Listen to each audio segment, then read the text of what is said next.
दिल्लीमध्ये नुकत्याच पार पडलेल्या भारताचे सरन्यायाधीश भूषण गवई यांच्या शपथविधी सोहळ्यानंतर मंगळवारी त्यांच्या आई लेडी गव्हर्नर कमलताई गवई यांचं अमरावती बेलोरा येथे पहिल्यांदाच प्रसारमाध्यमांशी खास बोलणं झालं। यावेळी त्यांनी भूषण गवई यांच्या यशाबद्दल भावना व्यक्त केल्या। तर दुसरीकडे वंचितचे नेते सुजात आंबेडकर यांनी वादग्रस्त वक्तव्य केल्यानंतर त्या चर्चेलाही त्यांनी एक सूचक उत्तर दिलंय। ते जर खूप मोठे असतील तर मी काय बोलणार? काय सांगाल आई साहेब, आपण दिल्लीमध्ये सरन्यायाधीश भूषण गवई साहेबांचा शपथविधी समारंभ घेतलाय। पंतप्रधान नरेंद्र मोदी, अमित शहा सुद्धा उपस्थित होते। तो प्रसंग आपल्याला पाहिल्यानंतर आता काय प्रतिक्रिया आहे? नाही, प्रतिक्रियापेक्षा जे सत्य आहे ते की कार्यक्रम खूपच छान झाले आणि ते उत्स्फूर्त होते, धरून बांधून म्हणजे तुम्हाला सगळं काही मिळेल, परंतु लोक म्हणजे आणणं कठीण असते। तर सगळीकडे म्हणजे प्रत्येक फंक्शनला तुम्हाला सगळ्यांना माहित आहे ना, म्हणजे लोक आणि सगळ्याच लेवलवरचे लोक शपथविधीच्या वेळेसही होते। हॉलमध्ये लोक नाही आवडे, त्यानंतर त्यांच्यासोबतच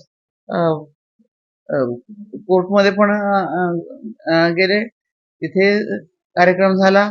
त्यानंतर संध्याकाळी भूषण साहेबाच्याकडे पण गेट टुगेदर झालं सगळ्या लोकांचं आणि तोही कार्यक्रम अतिशय चांगला झाला। तर प्रत्येक म्हणजे कार्यक्रमाला स्वतः भूषण साहेब जातीने हजर होते, लोकांची खाण्यापिण्याची देखभाल खूप केली आणि मग दुसऱ्या दिवशी कोर्ट असल्यामुळे त्यांना थोडंसं म्हणजे माहिती प्राप्त करावी लागते। मग सगळ्यांची जेवणं खावणं विचारपूस केल्यानंतर ते मग रूममध्ये गेले। आई साहेब, तो क्षण कसा होता? साहेब ज्यावेळेस शपथ घेत होती तो क्षण कसा होता? तो क्षण म्हणजे चांगलाही होता, गंभीरही होता आणि भावनिकही होता। त्या सगळ्यात भावनिक म्हणजे मला जे मी आधी तुम्हाला म्हणजे बोलले होते की जेव्हा जेव्हा ही साहेबांची आठवण येते आणि भूषणचं हे सर्वोच्च पदावर आरूढ झालेलं हे जे व्यक्तिमत्व समोर येतं, तेव्हा मला म्हणजे एकटी जरी असली तर भरभरून येतं। कारण काय की साहेबांचं म्हणजे भूषण साहेबांच्या घडणजळणीमध्ये दादासाहेबांचा फार मोठा सिंहाचा वाटा आहे। नवे भूषण साहेबांच्या सोबतच जिथे जिथे कुठे सभा संमेलन काय असतील त्या त्या ठिकाणी तो साहेबांच्या सोबत राहत होता। त्याने आपल्या भाषणातही ते सांगितलं की जिथे जिथे साहेब जायचे कार्यक्रमाला वगैरे, तर हा त्यांच्या सोबत राहत होता किंवा ते याला घेऊन जात होते। त्यामुळे कमी वयातच चांगल्या विचाराचा पगडा त्यावर फिट झाला आणि साहेब जे जनतेशी वागत होते, गोरगरिबाशी वागत होते।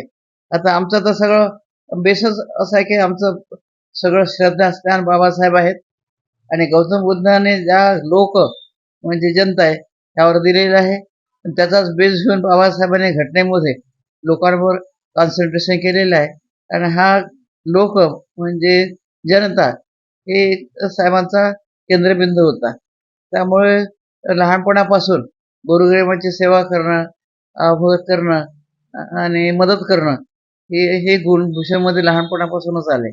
भूषण गवई साहेबांनी सरन्यायाधीश पदाची शपथ घेतली। संपूर्ण भारत देशातून अभिनंदनाचा वर्षाव होत आहे। आता मात्र एकीकडे सुजात आंबेडकर यांनी टीका केली, यावर आपण काय प्रतिक्रिया देतो? त्यांना मंगल मैत्रीच द्यायची।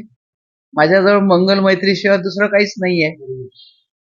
त्यांनी चांगलं म्हटलं उसका भी मंगल हो, कोणी हे केलं त्यांच्या वक्तव्यात मी काय बोलणार आहे? ते जर खूप मोठे असतील तर मग त्यांनी ते पाहावं। परंतु मला जर विचारलं तुम्ही तर मी तर मंगल मैत्रीच देणार सगळ्यांना आणि मनापासून। तर शेवटी तेही बाबासाहेबांना खूप मानतो आम्ही आणि तुमच्या माहिती करता सांगते की साहेबांनीही साहेबांचं एक नेचर होतं आणि त्याचाच प्रभाव आमच्या आता मी लग्न झालं तेव्हा खूप मोठी नव्हती आणि लहानही होती तरी बाबासाहेबांचा आणि साहेबांच्या सभेला वगैरे लहानपणी जात असल्यामुळे माझ्यावर तो तेवढा प्रभाव होताच। म्हणून म्हणजे साहेबांनाही म्हणजे आणि नंतर तर मी साहेबांना त्याला म्हणतात मग वाहून घेतलं होतं, म्हणजे त्याला शब्द आहे तो की समर्पण केलं। म्हणजे जसंही साहेबांचं लग्न झालं, दृश्य समोर दिसत होतं की हे जनतेची सेवा करतील आणि हे जनतेची सेवा करणं हे खूप मोठं काम होतं, कारण घरातलं काम कोणीही करते तर मी जर घरातलं सांभाळलं, घर सांभाळलं, तर साहेबांना जास्त वेळ जनतेची सेवा करण्यामध्ये मिळेल. आणि म्हणून मी मुळशीला जी सभा झाली होती त्यावेळेसच मी म्हणजे मला बोलायला लावलं, तर आम्ही त्यावेळेसच शपथ घेतली होती की मला रमाबाई जरी होता नाही आलं तर रमाबाईच्या पावलावर पाऊल टाकून मी दादासाहेबांना समाजापासून दूर करणार नाही. आणि ती शपथ मी साहेबांच्या अंतापर्यंत पाळली. आई आई साहेब, तुम्ही काय अमरावतीमध्ये जाताय तेव्हा तुम्ही स्वागत करण्यात आलं, कसा होता तो क्षण? बिलोलीमध्ये स्वागत झालं. दिल्लीवरून आल्यानंतर का? हो. नाही, दिल्लीवरून आल्या काय काय अमरावती अमरावतीमध्ये वातावरण तर खूपच छान आहे ना. म्हणजे मी जरी इथं प्रत्यक्षात जरी पाहिलं नाही तर रिपोर्टिंग घेतल्याने पत्रकारिता आहेच.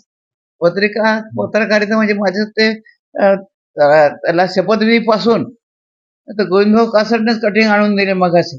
तर एवढ्यामुळे एका उंचीचे असे 3 फाईल त्याने मोठे आणले होते. आता आपण आला तेव्हा मी तेच चाळत होते की काय काय हे केलं.